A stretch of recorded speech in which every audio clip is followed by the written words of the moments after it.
स्वामी विवेकानंद सुंदर भाषण. बाहेरचे जग तसेच आहे जसा आपण मनात विचार करतो. आपले विचारच गोष्टीला सुंदर किंवा कुरूप बनवतात. अशा सुंदर विचारांचे सामर्थ्य असणाऱ्या महान व्यक्ती ज्यांनी आपल्या विचारांनी नेहमीच आपल्याला प्रेरित केले असे आदरणीय स्वामी विवेकानंद यांना माझे विनम्र अभिवादन. 12 जानेवारी आज त्यांची जयंती. स्वामी विवेकानंद यांची जयंती 12 जानेवारी या दिवशी असते. कोलकाता येथील एका बंगाली कुटुंबात स्वामी विवेकानंद यांचा जन्म झाला.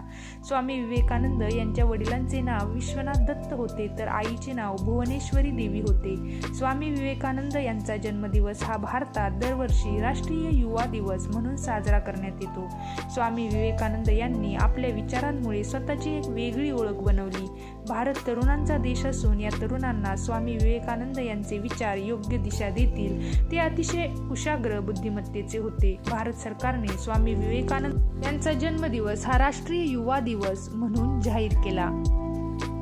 स्वामी विवेकानंदांनी संपूर्ण भारत देशात भ्रमण केले. त्यांनी खेड्यापाड्यातील अडाणी लोक बघितले, त्यांच्या अंधश्रद्धा पाहिल्या. ते लोक अर्धपोटी असत व जातीभेदाच्या जुलमाचे बळी होते.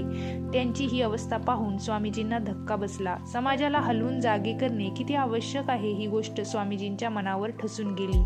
त्यांनी समाज शिक्षणाची गरज जाणली. म्हैसूरच्या राजाने त्यांच्या आवाहनाला प्रतिसाद देत राज्यात प्राथमिक शिक्षण मोफत केले. शेतकऱ्यांच्या दारापर्यंत शिक्षण पोहोचावे व जास्तीत जास्त लोक शिक्षित व्हावे अशी स्वामीजींची इच्छा होती.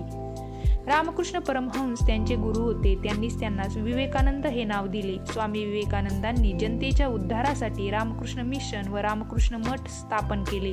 त्यांनी अनेक ठिकाणी अनाथाश्रम, वसतिगृह, रुग्णालय स्थापन करून समाजसेवेचे अनमोल कार्य केले. अशा या महान व्यक्तिमत्वास माझा मानाचा मुजरा. एवढे बोलून मी माझे 2 शब्द थांबवते. जय हिंद, जय महाराष्ट्र. भाषण आवडल्यास एक लाईक नक्की करा आणि आपल्या मी मराठी या यूट्यूब चॅनलला सबस्क्राईब करायला विसरू नका. तुम्हाला कोणत्या विषयाचे भाषण हवे आहे हे आम्हाला कमेंट करून नक्की सांगा.